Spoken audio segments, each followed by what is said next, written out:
Chronicles of the Mother Oracle, a womanhood series.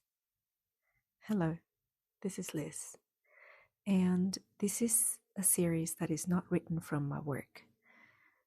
It is written from my life, flawed but beautiful. Here I am not a guide or a channel, not an alchemist translating grief into wisdom for others. Here I'm just a woman moving through her own becoming, listening closely to what rises and writing from within it. Chronicles of the Mother Oracle is where I tell the truth of multidimensional womanhood as it is lived, not as it is taught. Through love and loss, endings and initiation, devotion and disillusionment, desire and restraint. Through the quiet recalibration that occurs when a woman's inner world shifts and nothing outside has caught up yet. So this first entry is for women who have lost or ended a sacred initiatory relationship. Yep, we're going to touch on that kind of love. Not only through death, but through rupture, a change in life course, or the dissolution of a shared timeline. For women who carry the devastation of believing that the greatest love they have known may have also been the last. What follows is not advice, is not a map, is not a promise. It is a lived inquiry into what happens when a woman realizes that what once felt like an ending may have been a threshold, and that the love that changed her did not close her future, it recalibrated it. This is where I write as I am today, a woman listening to her body, her memory, her nervous system, and the quiet intelligence of her own heart. When an initiatory love is not the last, but the template. Disclaimer: this is where I am today. Not a doctrine, not advice, and just the truth rising from inside my body as I write these words. There is a quiet devastation that lives inside many women who have lost an initiatory love. It is not the devastation of grief alone. It is the devastation of believing that the one person who met them fully was also the last person who ever could.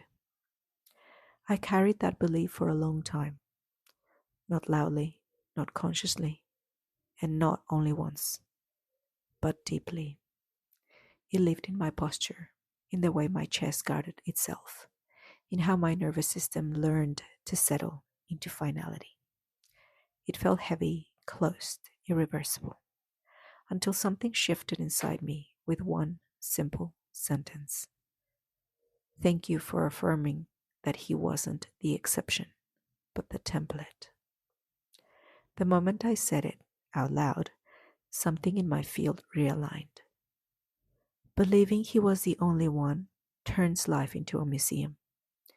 Every room becomes a shrine, every memory becomes a ceiling, every future collapses under the weight of one conclusion. No one will ever hold me like that again.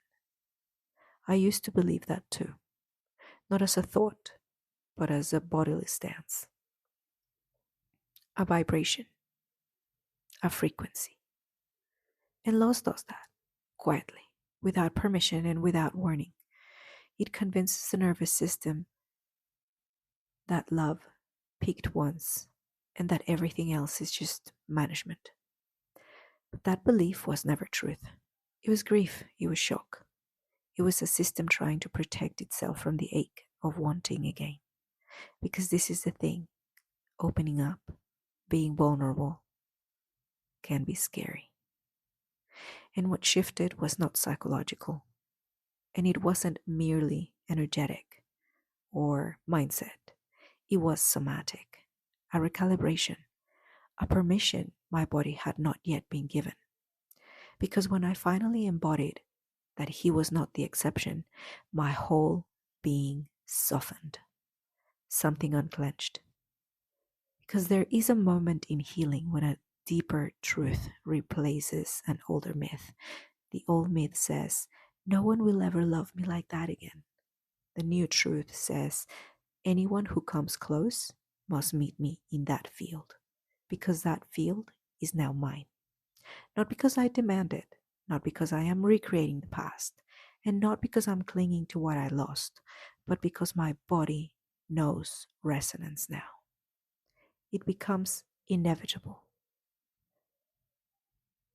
That love did not spoil me, it calibrated me. It taught my nervous system the difference between presence and intensity, between chemistry and safety, between being desired and being fully met. It was not an exception, it was an initiation. It altered my inner architecture. It taught my body how depth and steadiness can coexist. And once your system knows, it cannot unknow.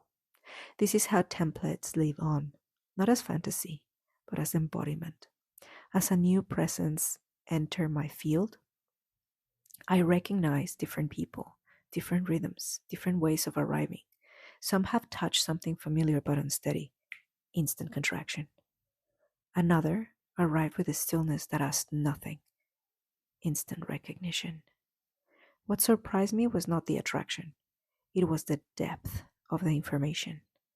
My body responded before my mind could narrate, not with urgency, not with collapse, with discernment, with pacing, with a quiet recognition of what fits and what does not. For the first time, I could feel how my system now orients, what it opens towards, and what it does not chase. Grief stopped being an anchored possibility, stopped feeling dangerous. My heart began to thaw, not toward a person, not toward a story, but toward capacity, toward aliveness, toward my own readiness and my own willingness to engage with possibility. Because this is not about romance, and it's not about projection, and it's definitely not about replacement. It is about my body remembering how to open without spilling, how to stay present without collapsing forward, how to feel warmth without turning it into a future timeline. It is about my system remembering itself. Here is the part that surprised me the most. He could hold all parts of me because I let myself be fully seen. And now, after everything I have survived, everything grief stripped, everything motherhood sharpened, there is even more of me to be met. More depth, more clarity, more sovereignty, but also more softness and more tenderness. Which means any future love will not meet a woman diminished by loss. He will meet a woman expanded by it. That love was not the height of what I get, or what you get, or what any woman gets. It was the threshold of what you can now know. Not the last, the first. The first to show the body how it feels to be met in totality. And now that I know, I cannot go back. The woman I am becoming, the woman you are becoming, the one walking her path, carrying her lineage, living her truth, does not see that love as the end. She sees it as the beginning of how she must be loved from here on. That realization did not arrive as excitement. It arrived as peace. The quiet kind, the kind that settles into the bones, the kind that comes when the nervous system stops bracing, the kind that whispers, maybe it's possible again. Maybe I am not done. Maybe life is not done with me. Maybe love has another shape waiting. Mantra. I honor what calibrated me.